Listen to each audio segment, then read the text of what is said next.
And one of the main things that upsets me about people in religious situations, I gotta put some powder on because it's so hot in here, that they use their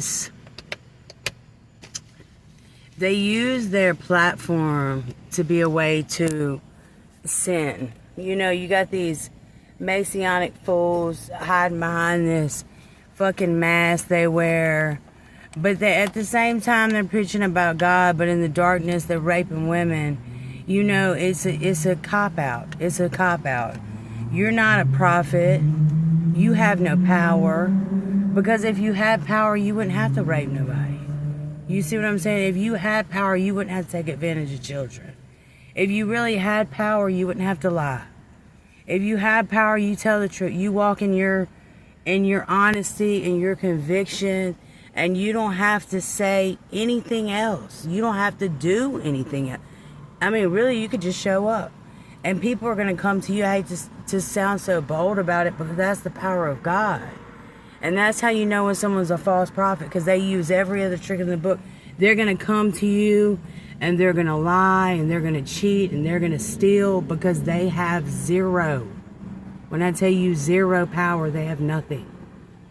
They have nothing.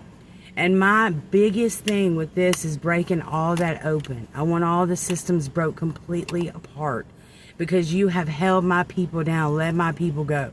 You have fed them barely anything to survive on, while feeding them illusions of bullshit, of false love, of false starts, of false promises.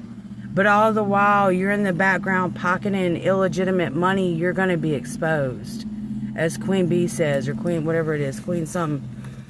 The whole point is, we're not hiding behind religious masks. I'm not a religious person. If I want to go out and have champagne with my friends and celebrate, I'm going to. If I want to do anything, I'm going to do it. Because I'm not a religious person, but I do believe in the power of God. I do believe in the Word.